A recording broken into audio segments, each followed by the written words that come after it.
Centro de Fe y Esperanza Guarne es un ministerio para la edificación de la Iglesia del Señor Jesús.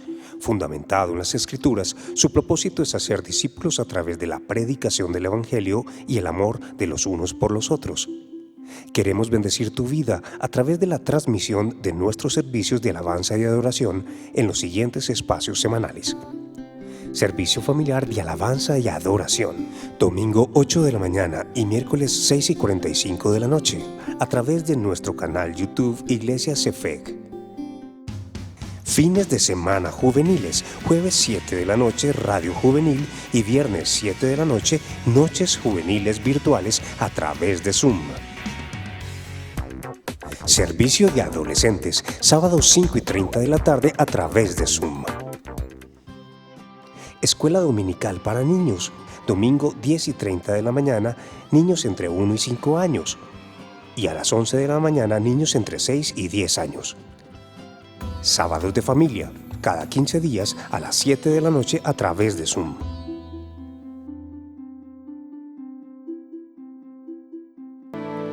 Hermanos, qué gusto una vez más con ustedes estar aquí. Es un privilegio grandísimo poder compartirnos juntos, usted y yo, en sus casas. Un momento para buscar a Jesús, amén.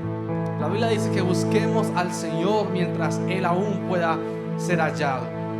Y creo que Dios aún extiende su gracia para que todo aquel que venga a Él con fe pueda hallarle y encontrar en Él descanso para nuestras almas. La Biblia dice también que vengamos a Él todos los que están cansados y cargados, porque Él nos haría descansar, que echemos sobre Él nuestras cargas, porque Él tiene cuidado de nosotros, amén. Y en esa actitud de saber de que podemos descansar en Él, es que venimos a ti, Señor, este tiempo a buscarte. Te bendecimos, Señor, te exaltamos con todo nuestro corazón y te damos muchas gracias, Padre. En el nombre de Jesús te alabamos y te bendecimos, amén.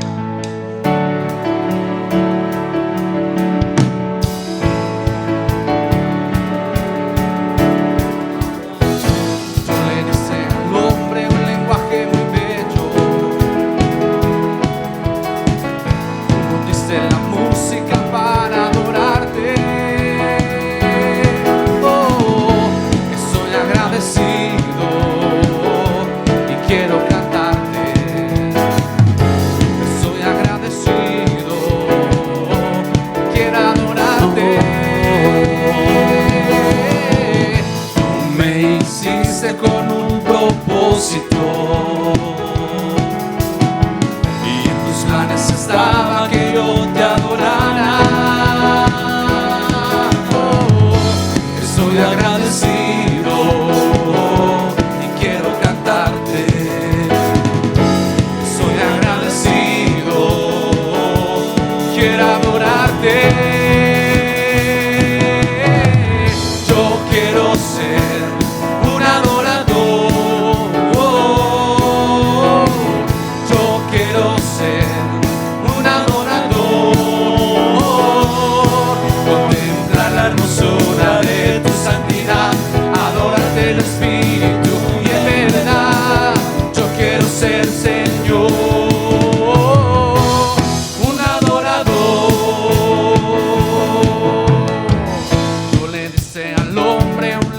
Muy bello, tú nos dices la música para adorarte. Estoy agradecido y quiero cantarte. Estoy agradecido y quiero adorarte. Tú me hiciste con un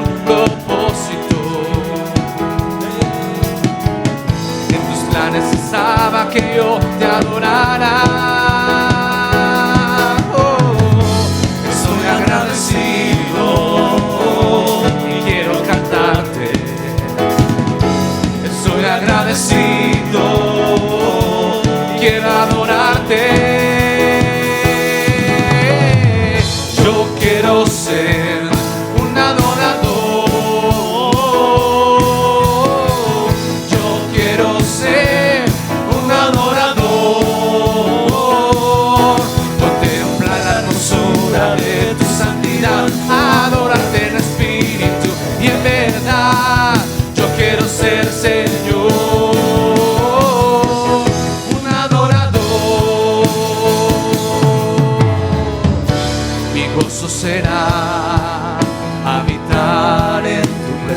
presencia. Oh, mi gozo será contemplar tu santidad. Con júbilo vendré a ti, te cantaré. Con júbilo vendré a ti, te adoraré. Una vez más, mi gozo será habitar en tu presencia. Mi gozo será contemplar tu santidad. Con júbilo vendré a ti, te cantaré. Con júbilo vendré a ti, te adoraré. Yo quiero ser un adorador. Yo quiero ser un adorador. Contemplar la hermosura de tu santidad, adorarte en espíritu y en verdad. Yo quiero ser, Señor, un adorador. Yo quiero ser, Señor, un adorador.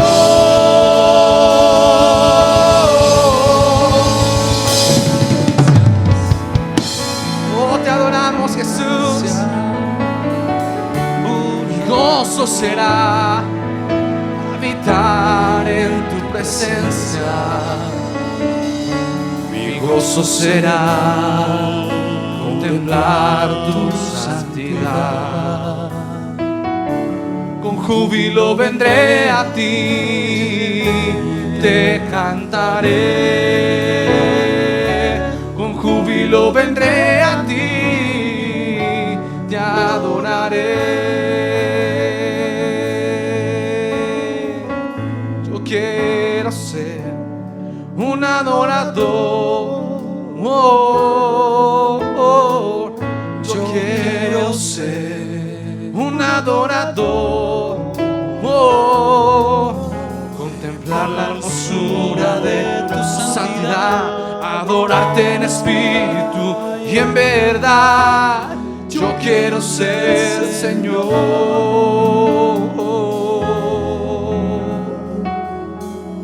un adorador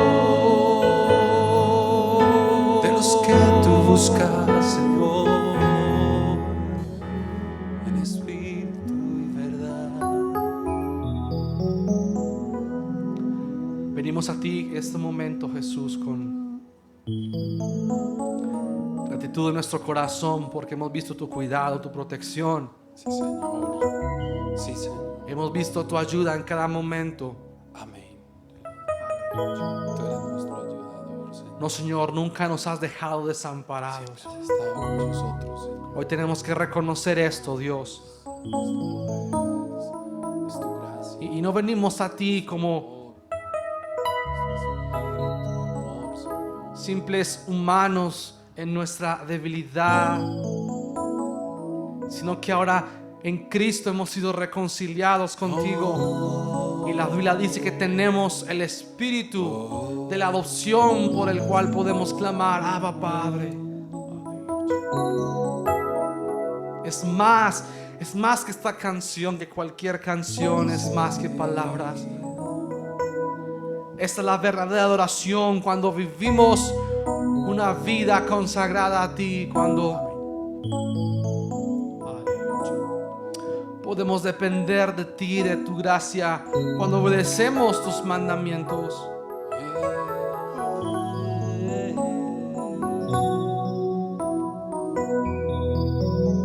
Es más que una canción, es más que palabra, es mi corazón rendido a ti. Es lo mejor de mí, lo que vengo a darte. Ya no es suficiente una canción.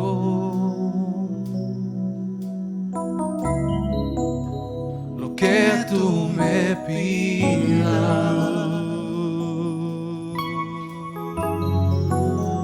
Yo te quiero dar.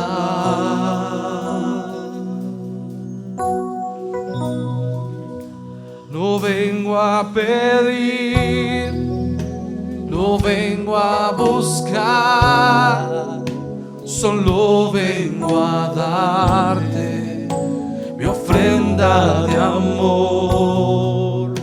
Hoy quiero tocar tu fiel corazón y darte las gracias, mi amado Señor.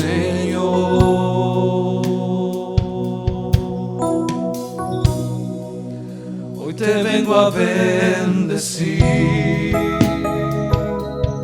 a ti,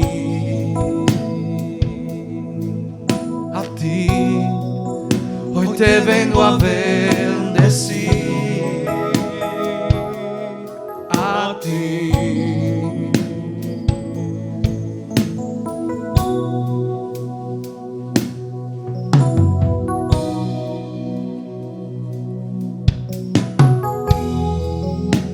Es más que una canción, es más que palabra, es mi corazón rendido a ti. Es lo mejor de mí, lo que vengo a darte. Ya no es suficiente una canción. Lo que tú me pidas, yo te quiero dar.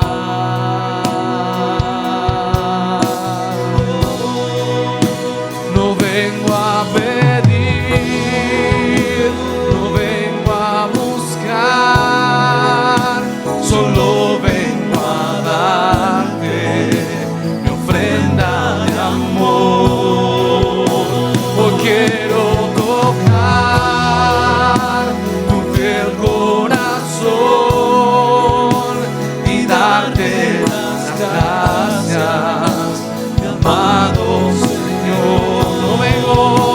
No vengo a pedir, no vengo a buscar, solo vengo a darte mi amor. Hoy quiero tocar tu fiel corazón y darte las gracias, mi amado Señor.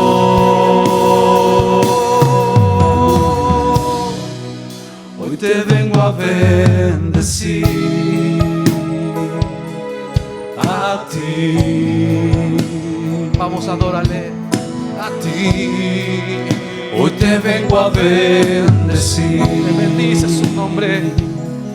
A ti, a ti.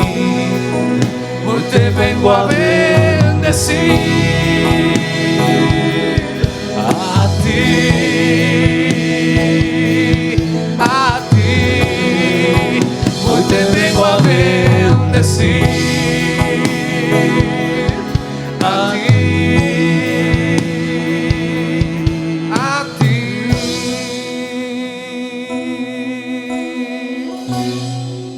Hoy te vengo a bendecir.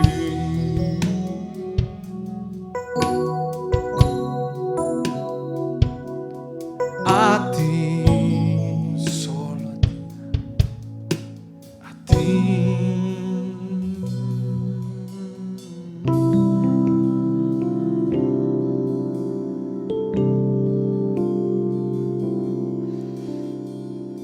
Señor mi Dios, al contemplar los cielos, el firmamento y las estrellas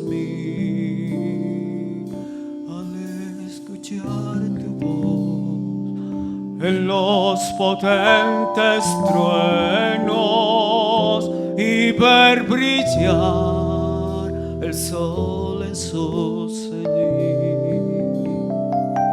Mi corazón entona la canción,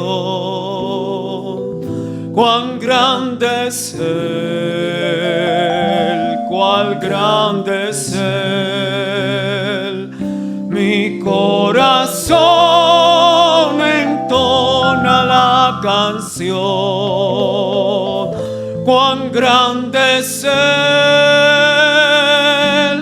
cuán grande es Él.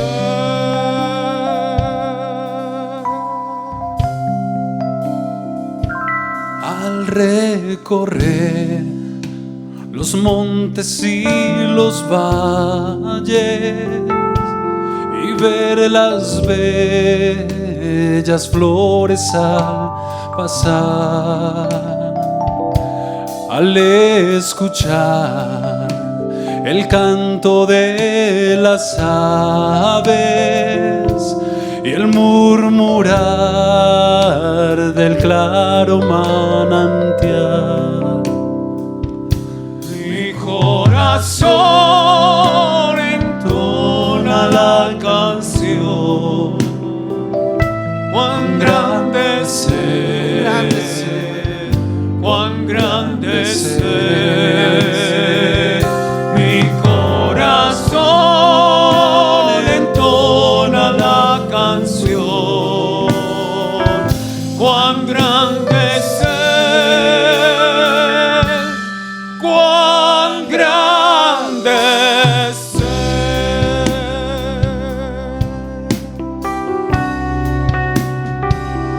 Cuando recuerdo del amor divino que desde el cielo al Salvador envió, aquel Jesús que por salvarme vino en una cruz, sufrió y por mí murió. Mi corazón entona la canción, cuán grande es Él, cuán grande es Él. Mi corazón entona la canción, cuán grande es Él, cuán grande es Él.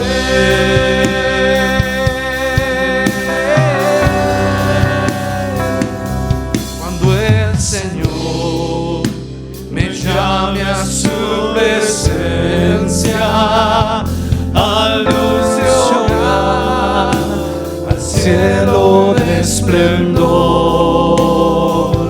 te adoraré, cantando la grandeza de su poder y su infinito amor.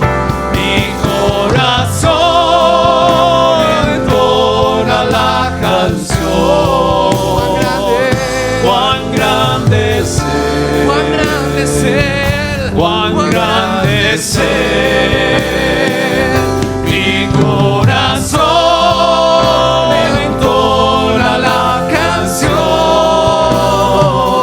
cuán grande es Él, cuán grande es Él.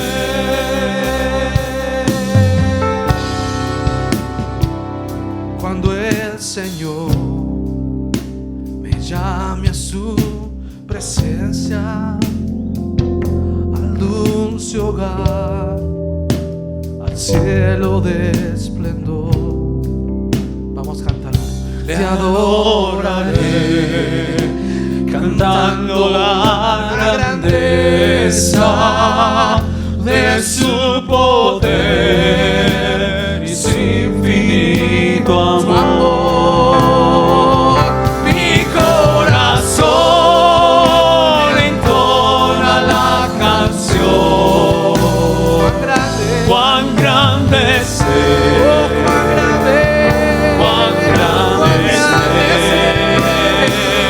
Mi corazón entona la canción. Cuán grande es Él, cuán grande es Él, cuán grande es Él.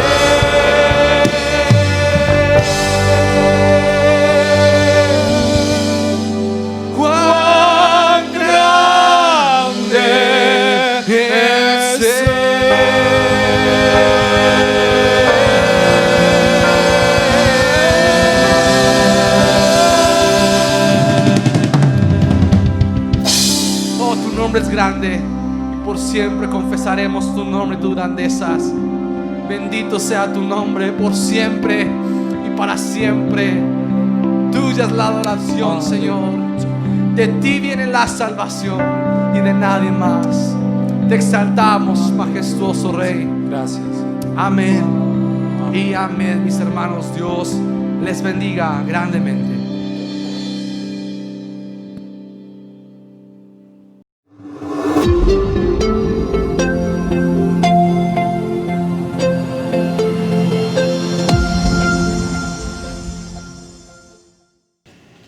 Cuán grande eres, Señor, digno de ser alabado. Hoy estamos aquí en este lugar para glorificarte, para exaltar tu nombre y alabarte. Estamos gozosos, Señor, profundamente gozosos de conocer a un Dios vivo, de conocer a un Dios verdadero como tú. Gracias por estar acá, Jesús. Gracias por guiarnos en esta mañana. Guíanos a tu verdad, guíanos a tu palabra y enséñanos a través de ella, Señor, cómo debemos vivir, cómo debemos caminar en esta tierra, Señor. Enséñanos, queremos tener una actitud humilde, un corazón humilde, contrito y humillado delante de ti, y una actitud sencilla ante tu presencia y ante tu gloriosa palabra. Muchas gracias, eres bienvenido a este lugar, Espíritu de Dios, y a cada hogar, a cada casa, a cada persona que nos escucha. Amén. Amén. Qué bendición poder tenerles aquí una vez más en este tiempo. Estamos gozosos, estamos felices de conocer a ese Dios maravilloso que es nuestro Señor Jesucristo. Y reciba un cordial saludo de parte de todo el cuerpo pastoral una vez más. Estos tiempos, de todas maneras, humanamente a veces no son fáciles aún para nosotros, no poderles ver acá en vivo y en directo, tenerles, pero de verdad que nos gozamos de igual manera y les rogamos sus oraciones, pero también les pedimos y les rogamos que ustedes allí en sus casas estén con todo su corazón y con todo su espíritu puesto aquí en la gloriosa palabra del Señor. Quiero compartir un tema que he titulado Un examen final de Jesús. Un examen final de Jesús. Usted y yo sabemos que Jesús es nuestro maestro, amén. Él es nuestro maestro, y todo maestro pues va a querer evaluar a sus discípulos, ¿cierto? Y Jesús hizo eso. En uno de los eventos bíblicos, Jesús evaluó a sus discípulos y les hizo unas preguntas. Y yo creo que este es un tiempo para poder evaluarnos también nosotros. ¿Qué tal si usted toma papel y lápiz y se hace esa evaluación? Voy a hacerle algunas preguntas en este momento. Pero antes de eso quiero que vamos al texto en Mateo capítulo 16 y vamos a leer desde el 13 al 20. Usted va a seguir conmigo la lectura, por favor. Mateo 16, 13 al 20. Tome también una hojita, un lápiz y siéntese allí, póngase cómodo y hágase estas preguntas, por favor. Creo que es muy, muy importante nuestra perspectiva como iglesia delante del Señor y qué pensamos de Él. Mateo 16, 13. Dice la palabra de Dios: viniendo Jesús a la región de Cesarea de Filipo, preguntó a sus discípulos. Aquí es donde viene este examen. ¿Por qué hablo del examen final de Jesucristo a sus discípulos? Porque Él luego aquí comienza a anunciar su muerte y está pronto a ser crucificado. Entonces era importante el poder saber qué pensaban sus discípulos, los que habían caminado con Él, los que habían estado con Él hasta entonces. Entonces dice, viniendo Jesús a la región de Cesarea de Filipo, preguntó a sus discípulos diciendo, ¿quién dicen los hombres que es el Hijo del Hombre? Ellos dijeron, unos Juan el Bautista, otros Elías y otros Jeremías o alguno de los profetas. Él les dijo, ¿y vosotros quién decís que soy yo? Respondiendo Simón Pedro dijo, tú eres el Cristo, el Hijo del Dios viviente. Entonces le respondió Jesús, bienaventurado eres, Simón, hijo de Jonás, porque no te lo reveló carne ni sangre, sino mi Padre que está en los cielos. Y yo también te digo que tú eres Pedro, y sobre esta roca edificaré mi iglesia, y las puertas del Hades no prevalecerán contra ella. Y a ti te daré las llaves del reino de los cielos, y todo lo que atares en la tierra será atado en los cielos, y todo lo que desatares en la tierra será desatado en los cielos. Entonces mandó Jesús a sus discípulos que a nadie dijesen que Él era Jesús el Cristo. Un pequeño examen para los que seguimos a Jesús.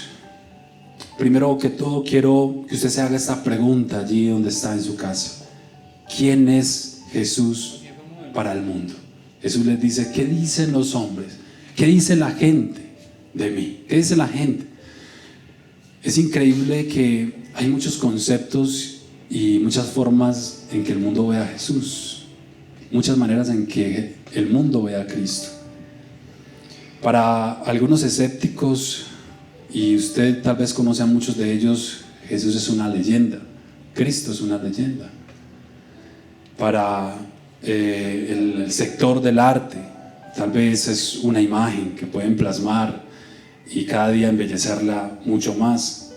Para algunos arqueólogos que estudian los fósiles que han quedado allí enterrados por años, tal vez es una oportunidad de discrepar entre qué es lo real y qué es lo ficticio. Para muchos es una ficción, para muchos científicos y arqueólogos. Para la filosofía tal vez fue un revolucionario y un sabio, un tremendo sabio. Para otros un profeta más, ¿sí? Para los religiosos una salida a la necesidad. A veces los religiosos buscan a Dios como una salida a sus necesidades, cuando lo necesitan. Para Satanás y los demonios tal vez un enemigo letal. Recuerde que la Biblia dice que aún hasta los demonios creen y tiemblan. Y esa fue la primera pregunta que Jesús le hizo a los discípulos. ¿Ustedes qué piensan? Jesús quería que ellos entendieran que la perspectiva del mundo era muy diferente a la perspectiva que ellos tenían que tener de Él. Y por eso les hace esta primera pregunta: ¿qué dicen los hombres que es el Hijo del Hombre? ¿Qué dice la gente de mí? ¿Qué dice el mundo? Y yo te hago esta pregunta a ti. Eso es muy importante que tú lo evalúes en tu casa como cristiano. ¿Qué dice el vecino de tu lado? ¿Qué dice el ateo? ¿Qué dice el taoísta? ¿Qué dice el testigo de Jehová? ¿Qué dice la gente alrededor? Tú tienes que tener un panorama de lo que la gente cree de Jesús, de la mentira que el mundo ha metido acerca de Jesús, para que tú puedas llegar con la verdad del Evangelio. Entonces, esa fue la primera pregunta. La segunda pregunta que Jesús le hace a sus discípulos es en el versículo 15. Y Él les dijo: ¿y vosotros quién decís que soy yo? Importantísima esa pregunta. ¿Y vosotros quién decís que soy yo? Segunda pregunta que usted se va a hacer: ¿quién es Jesús para ti? Nótelo allí, por favor. Para ti, ¿quién es Jesús?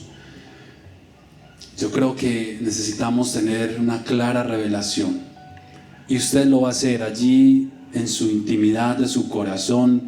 Y como le digo, allá con su lapicero, anote por favor para que eso quede claro en su vida. Uy, ¿qué pienso yo de Jesús? ¿Quién es Jesús para mí? ¿Es un instrumento de mi religión? ¿Es un amuleto de mi fe en el que yo alguna vez escuchaba? Muchos cristianos cambiamos las sillas de la iglesia tradicional por las de la congregación. Muchos cristianos cambiamos el rosario de la vida tradicional por la Biblia, y a veces utilizamos algunas cosas en nuestro ambiente cristiano, pero tenemos que tener tanto cuidado de no volvernos religiosos y entender realmente quién es Jesús para nosotros como iglesia. Tercera pregunta del examen final que Jesús le hizo a sus discípulos. Y yo se la haría a ustedes, iglesia, en esta hora. ¿Cuál es la revelación que nosotros, sus hijos, debemos entender? ¿Cuál es la revelación que nosotros, sus hijos, debemos entender? Y yo quiero que vamos ahí, esta sí se la voy a decir. Versículo 16. Respondiendo Simón Pedro dijo: tú eres el Cristo, el Hijo del Dios viviente. Y el Señor le dice: bienaventurado, dichoso eres, Simón, hijo de Jonás. Pedro, esto no te lo reveló carne, esto no te lo reveló el conocimiento, no te lo dio a entender el mundo.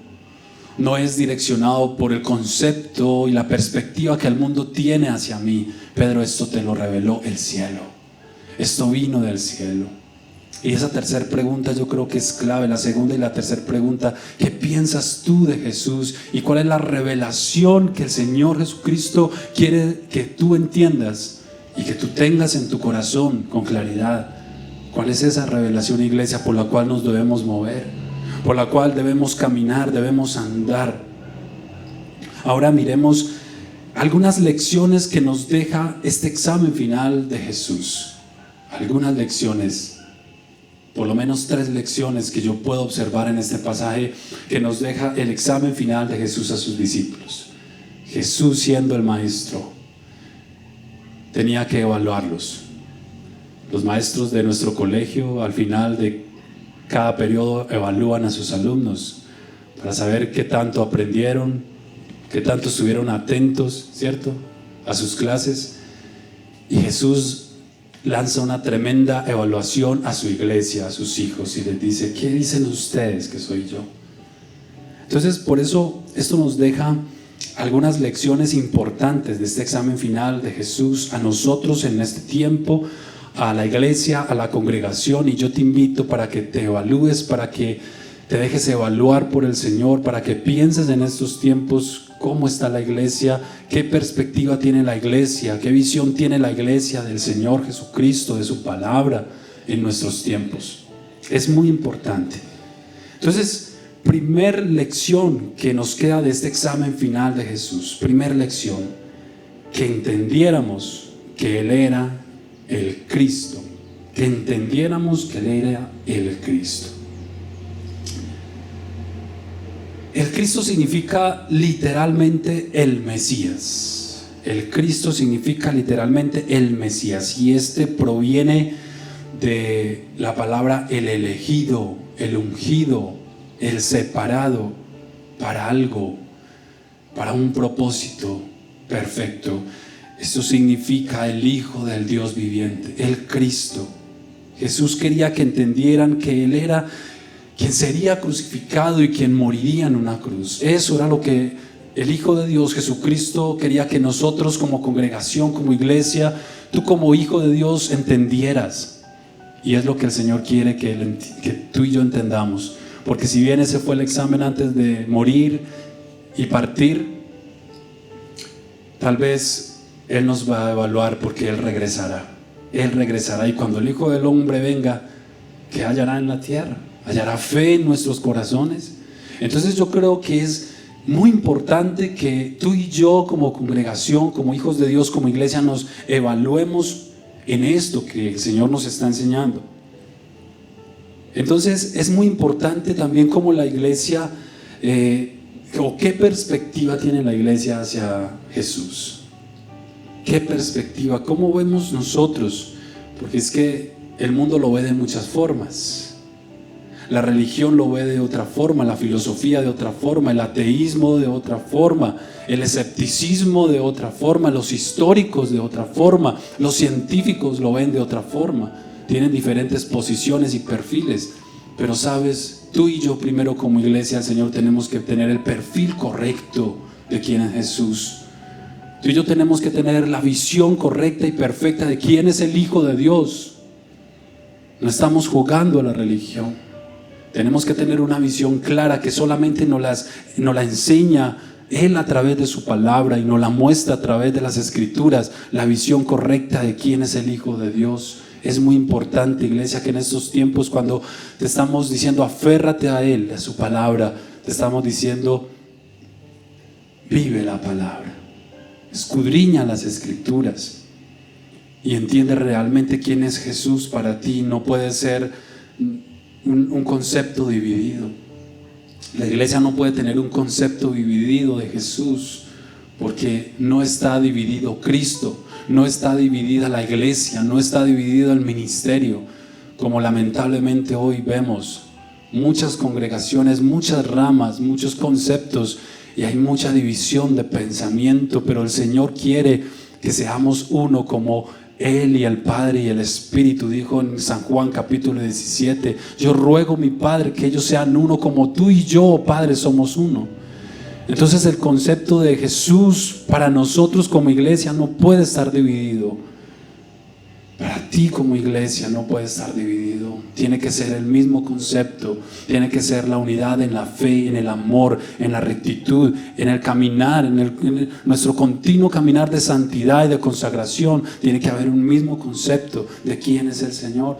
Pablo lo recibió con mucha claridad en 1 Corintios capítulo 15 versículos 3 y 4. Donde Pablo dice: porque primeramente os he enseñado lo que asimismo recibí. Notemos esto con claridad. Pablo dice: les hemos enseñado lo que he recibido del Señor. Y usted y yo sabemos qué tremenda revelación recibió Pablo antes de conocer al Señor, antes de ser parte de la iglesia.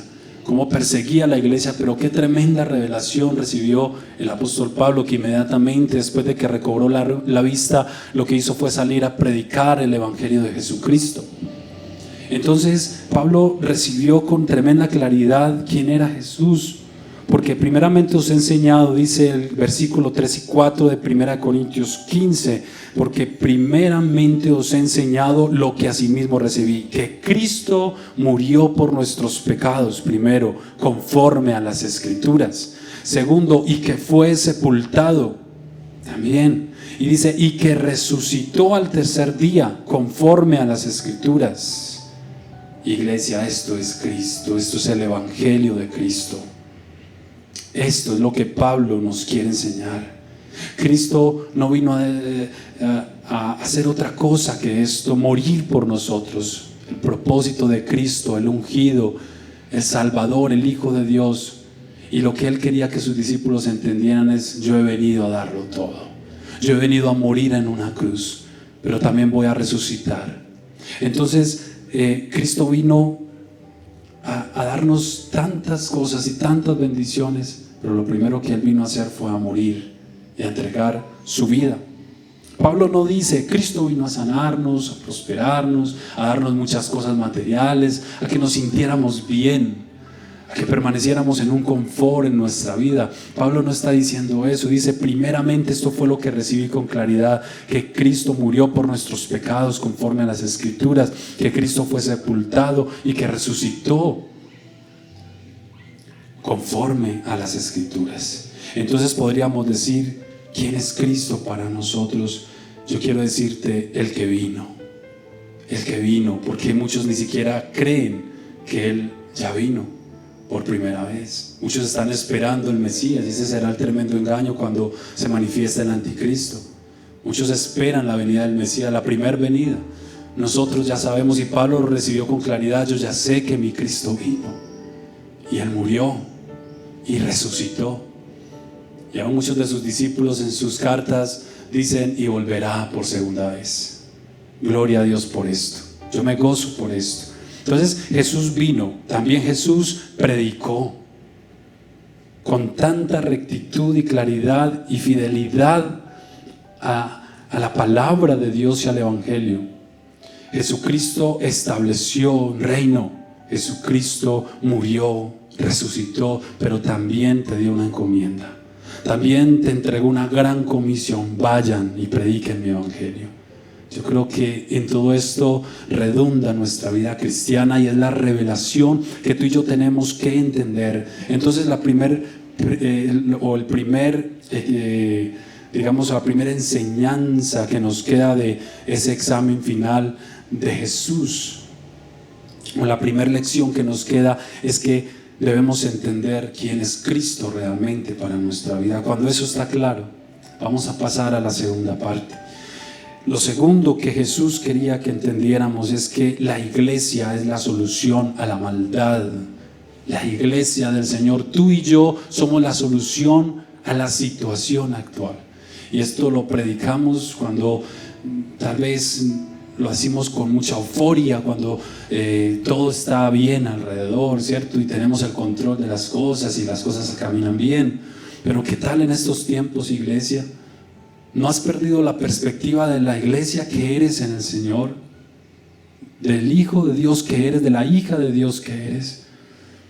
Y entiendes que tú y yo como iglesia somos la solución a la situación y a la maldad que el mundo aún está viviendo. Seguimos siendo la solución. Allí tal vez restringidos en confinamiento con muchas limitaciones, pero tú tienes que seguir siendo de bendición. Tú y yo tenemos que seguir alcanzando al pecador, a las almas que no se han arrepentido. Tú y yo necesitamos seguir caminando en todos los proyectos del reino. La vida de la iglesia no puede parar porque la iglesia es la solución. Mateo 16, el versículo 18 nos dice, en el versículo 18, y yo también te digo que tú eres Pedro, y sobre esta roca edificaré mi iglesia, y las puertas del Hades no prevalecerán contra ella. Tú eres Pedro, y sobre esta roca edificaré mi iglesia, y las puertas del Hades no prevalecerán contra ella. ¿Sabe que esta roca, la cual el Señor dice edificaré mi iglesia y las puertas del Hades no prevalecerán contra ella, nos enseña dos cosas por lo menos? Primero, entender que la figura, el fundamento, la razón y la dirección de la iglesia es Cristo mismo, y no era Pedro como la religión tradicional cree. Si yo sabemos que la gente dice que Pedro fue el primer papa porque Jesucristo le dijo que sobre él iba a edificar la iglesia, ¿cierto? Entonces es muy tremendo que la gente tiene esa concepción y que a través de los tiempos, entonces por eso el papa tiene una autoridad, digámoslo así, tan tremenda sobre la tierra, y es casi lo que él diga. Algunos afirman que es la voz del Espíritu Santo, pero yo quiero que podamos desmentir esto y quitar el velo, el engaño de lo que seguramente muchas personas piensan. Y yo le aseguro que nosotros salimos de la religión tradicional pensando que la autoridad suprema era el Papa y no Jesucristo, y llegamos a la iglesia, y yo le aseguro muchas veces nosotros ponemos más nuestra mirada en los conceptos de los hombres y en los fundamentos doctrinales de muchos hombres, y no en Cristo mismo, como dice la palabra de Dios. Entonces le dice, tú eres Pedro, y sobre esa roca edificaré mi iglesia. Cuando Jesús le dice sobre esa roca, entiéndame usted y yo, aquí que estamos en este lugar, entiéndame por favor, y yo quiero entenderlo más a profundidad en mi espíritu. Cuando Pedro dice, tú eres Cristo, el Hijo del Dios viviente, el Señor le dijo, eso es. Esa es la revelación, y ese es el fundamento, y esa es la roca. La iglesia es edificada sobre Cristo mismo, sobre Cristo mismo. Hay otras corrientes que no dejarán de ser corrientes humanas, y yo quiero advertirte porque hay muchos peligros hoy también en la iglesia. Algunos recuerdan una escena en 1 Corintios 3 donde había una discusión, de algunos decían yo soy de Pablo, otros decían yo soy de Apolos. En 1 Corintios 3, 10 y 11 Jesús quiso decir, yo soy la roca sobre la cual descansa la iglesia. Pablo también dio a entender eso en 1 Corintios 3, 10 y 11. El fundamento. Yo como perito arquitecto he puesto el fundamento, pero otro edifica encima. Por eso mire cada uno cómo sobreedifica. Entonces Pablo dice, yo estoy poniendo el fundamento que es Cristo sobre la iglesia. En el versículo 11 dice, porque nadie puede poner otro fundamento que el que ya está puesto, el cual es Jesucristo.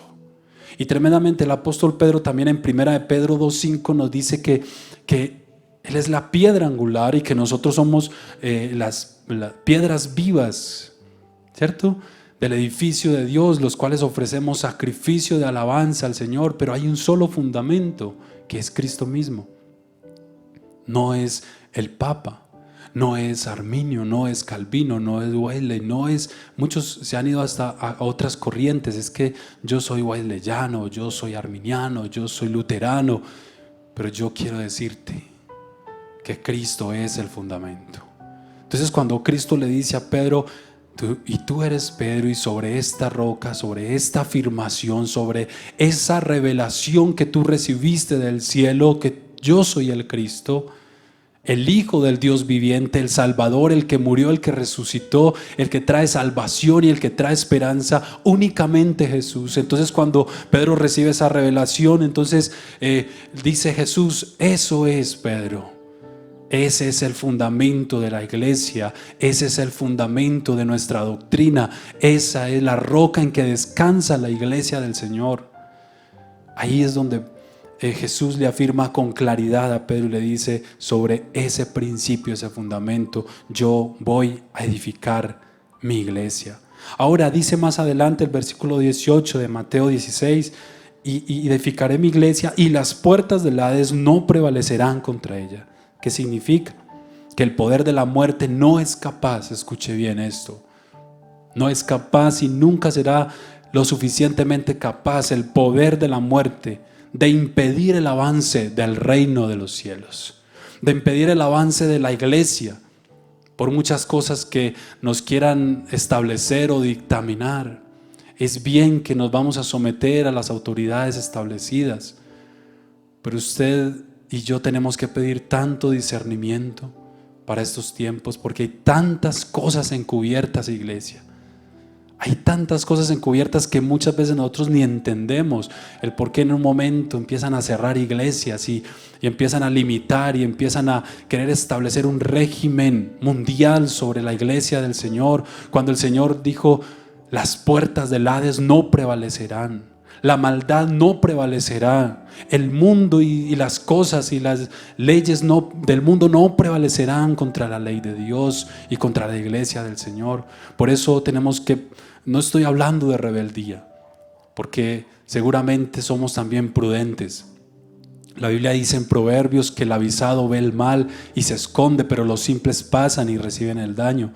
No somos simples, no somos ignorantes, también somos prudentes y también nos sujetamos a nuestras autoridades. Pero nunca nada de esto puede limitar el proceso, el avance y el trabajo de la iglesia y el reino de Dios sobre la tierra. Nada de esto nos puede limitar. Y yo quiero desafiarte a esto, iglesia, porque el reino del infierno, del Hades y la muerte nunca impedirá que el reino de Dios avance, ni tampoco reclamar victoria sobre aquellos que pertenecemos a Dios. Satanás no puede reclamar victoria sobre ti, sobre mí, que conocemos de Cristo, que tenemos a Cristo en nuestro corazón, que estamos invadidos del poder y del fuego del Espíritu Santo para establecer el reino de Dios sobre la tierra. Satanás no puede limitarnos y no puede impedirnos a que podamos avanzar. Entonces, Dios ha puesto la iglesia. Tremendamente esto parece ser contradictorio. La iglesia del Señor debería estar aquí reunida toda, glorificando al Señor, adorando, cantando y chévere, ¿cierto? Rico. Es rico, anhelamos que si es la voluntad del Señor podamos volver a estar en este tiempo. Pero quiero decirle algo que va a parecer como extraño y contradictorio. Dios ha puesto la iglesia a las puertas del infierno y la maldad para que pueda hacer luz y pueda conquistar, para que el reino de Dios pueda avanzar. Recuerde que Isaías 60 dice: levántate y resplandece, porque ha venido tu luz y la gloria del Señor ha venido sobre ti, porque he aquí que tinieblas cubrirán la tierra y oscuridad las naciones, mas sobre ti amanecerá el Señor y sobre ti será vista su gloria. Es lo que dice la palabra en Isaías 60. En medio de las tinieblas Dios nos dice: tienen que resplandecer. al borde de las puertas del Hades, del infierno, de la muerte, de la maldad. Dios ha puesto la iglesia porque dice: las puertas del Hades no prevalecerán contra la iglesia del Señor. Y también nos dice el apóstol Pablo en Filipenses 2:15, para que seáis hijos de Dios, sencillos, en medio de una generación maligna y perversa, en la cual resplandecemos como luminares en el firmamento. Es donde Dios nos llama a ser una generación diferente, iglesia. Dios nos está llamando a eso. Tú y yo nos tenemos que levantar y pelear contra las mismas tinieblas. Ese es el segundo, o la segunda lección que aprendemos de ese examen final que Jesús le hizo a sus discípulos.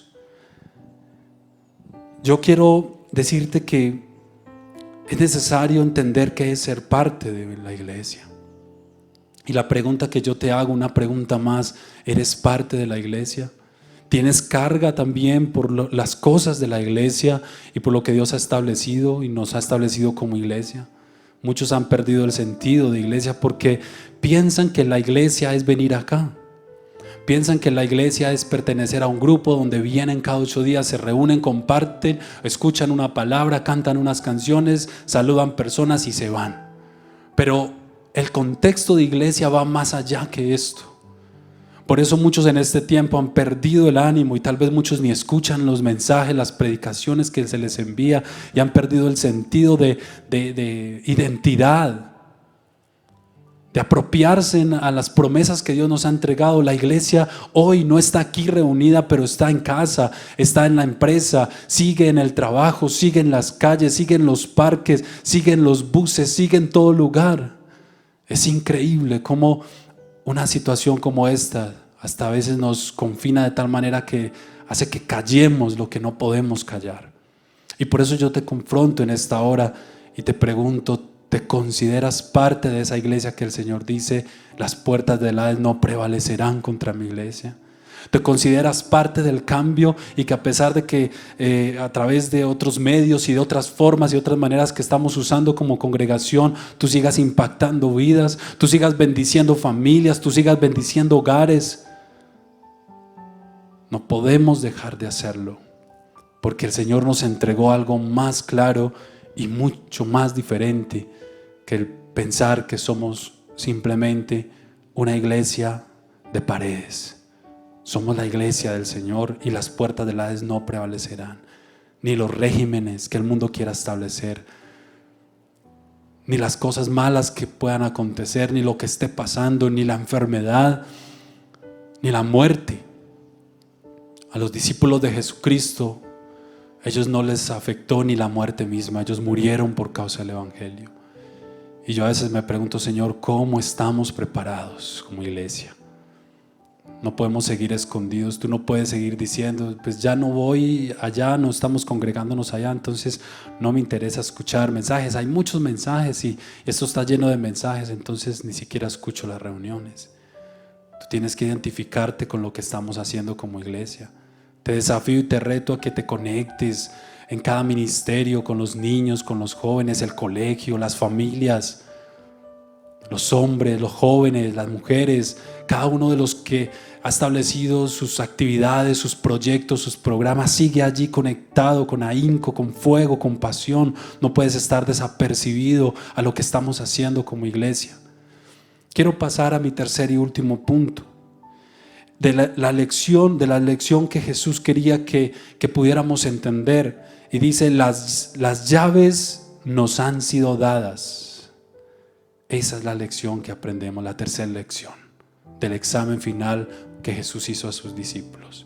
Y dice el verso 19: y a ti te daré las llaves del reino de los cielos, y todo lo que atares en la tierra será atado en los cielos, y todo lo que desatares en la tierra será desatado en los cielos. El verso 19 nos da una explicación de cuál es esa autoridad que el Señor nos ha dado. Las llaves sugieren autoridad, nos indican autoridad.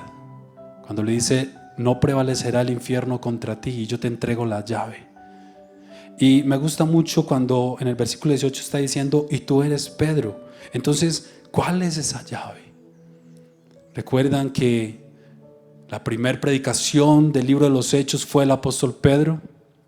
Recuerdan que Dios usó un hombre con debilidades, con imperfecciones, con incapacidades, con mucho pecado, y Dios utiliza a un hombre débil y Dios lo forma y Dios lo trata. Es increíble cómo en un momento le dice: apártate de mí, Satanás, porque en un momento Pedro le dice: Jesús, no te acontezca la muerte, que esto no te suceda, Señor. Y Jesús le dice: ¿por qué estás poniendo tu mira en las cosas de la tierra y no en la de los cielos? Y dice: apártate de mí, Satanás.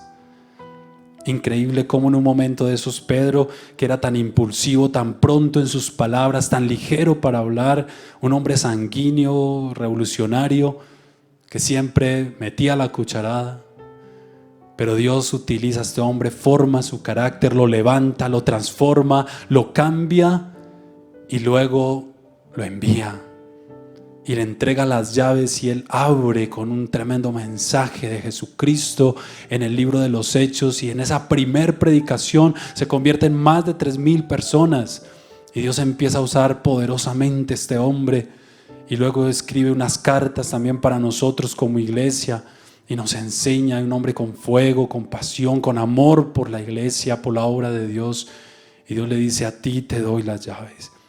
¿Crees, iglesia, que Dios puede usarte con tu debilidad? Algunos están diciendo: pero es que yo me siento incapaz. Algunos se menosprecian y dicen: es que yo creo que no soy capaz. Siento temor, siento miedo de todo lo que está pasando, qué va a ser de mi vida, de mi familia. Pero yo te reto a que no mengues, a que no te atemorices, a que entiendas de que tú, con tu debilidad, con tus incapacidades, Dios te va a usar. Y esa es la llave, tremendamente. Esa es la llave que Dios va a usar. No digas: tengo que ser profesional, tengo que ser el super predicador. Con esa amabilidad, con esa atención hacia las personas que tú tienes, con ese don de dar, de organizar, de entregar, de compartir con la gente, con esa capacidad que Dios te ha dado para amar a otros. Esa es la manera en que Dios te va a usar a ti. Los dones que Él te ha entregado, las capacidades que Él te ha entregado, no tienes que esperar a estar en un púlpito. Debes dejar que Dios te utilice, que Dios te use tremendamente, que Dios te use poderosamente. Debes permitir que Dios lo haga, porque esa es la llave que Dios te ha entregado para que tú puedas abrir. Esa es la llave. Y esto sugiere autoridad. Esta metáfora sugiere autoridad. También habla como a manera de metáfora, dice: y todo lo que atares en la tierra, dice ahí, todo lo que atares en la tierra será atado en los cielos, y todo lo que desatares en la tierra será desatado en los cielos. Otra metáfora. Desatar, atar y desatar tiene que ver con prohibir y con permitir. La iglesia tiene el poder para prohibir y para permitir. No sé si tú lo crees. Cuando se levanta un evento que no glorifica el nombre del Señor, que va a destruir a muchas personas, cuando se va a hacer algo que es incorrecto, la iglesia es llamada a orar, la iglesia es llamada a pelear, la iglesia es llamada a estar en pie de batalla, la iglesia es llamada a detener la maldad, a prohibir la maldad. Pero también la iglesia es llamada a permitir que el reino de los cielos se establezca. No es una simple oración: Señor, yo ato y yo desato y aquí y acá. No es simplemente una oración. Eso va más allá de una oración. Eso se abre a un panorama de levantarnos, de actuar, de caminar, de perseverar. Eso se abre a otro tipo de panorama, iglesia. Entonces cuando Jesús le dice: y todo lo que atares en la tierra, está hablando permitir o no permitir, permitir o prohibir. Dios le entregó la autoridad a la iglesia y el enemigo está bajo nuestros pies. No sé si te sientes aún: soy la iglesia del Señor, creo en Jesús, pero qué situación tan horrible, qué depresión, qué opresión tan dura la que estoy viviendo, y pasan los días y los meses y los años y seguimos bajo una opresión, bajo una depresión. La Biblia dice en Deuteronomio: yo te puse como cabeza y no como cola, para que estés por encima y no por debajo, para que vayas delante y no de última. Entonces el poder que Dios nos ha entregado en la palabra para declararla, pero también está en nuestras manos el amor en acción que Dios nos está llamando también a ejecutar, caminar en ese amor, transmitir ese amor y transmitir el poder del reino a una generación que necesita del Señor. Jesús establece entonces que la iglesia cumplirá con la responsabilidad. Hay una parábola donde dice que habla de la levadura y que el reino es como lo que hace el reino de los cielos en la tierra, es que con la semilla del evangelio, entonces lo que hace es que leuda toda la tierra. Es lo que hace la levadura, ¿recuerda? Y lo asemeja o lo compara también la palabra. Una de las parábolas dice que es como esa mujer que tomó una levadura y todo el pan fue leudado. Así es el reino de los cielos, mis amigos y mis hermanos. Entonces la iglesia es llamada a cumplir con la responsabilidad de leudar la tierra con el poder del reino. A ti te daré las llaves, dice el Señor. Por ejemplo, si algo está atado y al pecado, tú y yo tenemos el poder a través del evangelio que ha sido predicado y de la libertad gloriosa de Jesucristo. Por Jesucristo tú tienes la autoridad para desatar a esa persona. Algo más que yo quiero compartir para ir terminando, y quiero, a manera de conclusión, decirte, iglesia, si nosotros lo entendemos, el mundo lo va a entender. En el versículo 20 quiero terminar allí con una conclusión.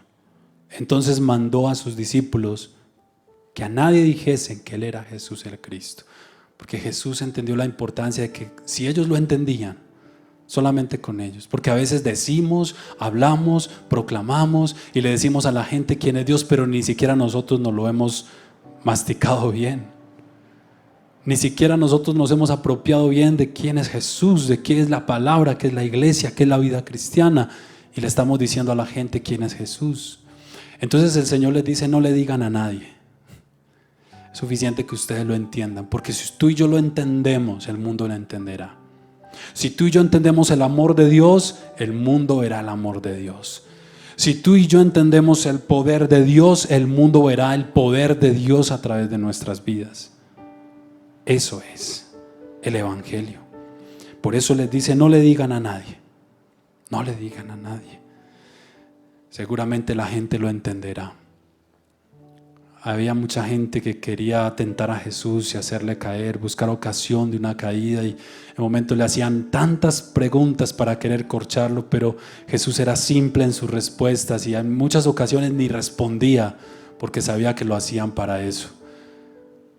No tiene sentido que te pongas a discutir con una y otra doctrina allí y acá, no tiene sentido.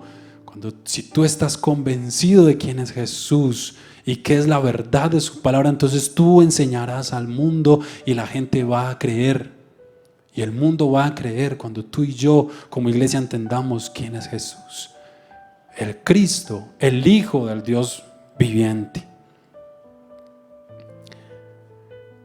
Jesús estaba entonces pronto a morir. Ahora que regrese, quiero leer un pasaje en Lucas 18:8 en la parte B, donde dice: pero cuando el Hijo del Hombre venga, hallará fe en la tierra. Hallará fe en la tierra. Yo quiero que oremos. ¿Qué va a pasar al regreso de Jesús? ¿Encontrará una iglesia que cree? Esto está en un contexto de la parábola de la viuda y el juez injusto. Y al final Jesús está diciendo, si Él, siendo un juez malo, le hizo bien a esta viuda porque era molesta, cuanto más vuestro Padre que está en los cielos hará grandes cosas. Pero ¿qué va a pasar cuando Jesucristo venga? Cuando el Hijo del Hombre venga, ¿hallará fe en la tierra? ¿Saldrás reprobado o aprobado por este examen que Jesús hizo a sus discípulos? ¿Qué dicen ustedes que soy yo? ¿Cuál es tu fe? ¿En qué estás fundamentado? ¿En qué estás parado? Los invito entonces a que oremos, a que no cambiemos nuestra perspectiva de Dios, del Evangelio, de no dejar de creer, a que no cambiemos nuestra perspectiva de lo que somos como iglesia, porque muchos han cambiado su perspectiva y dicen, no, esta iglesia no me sirve, la otra tampoco, y andan de aquí para allá, no son fieles, no son firmes, no son claros en lo que han creído. Pero yo doy gracias a Dios por aquellos que han sido fieles, que han permanecido allí, que nos acompañan en sus oraciones, en medio de estos tiempos que no son fáciles, pero que permanecen allí respaldándonos, levantando sus vidas, orando, y también seguiremos orando por ustedes, iglesia, pero no dejen que su fe se desvanezca.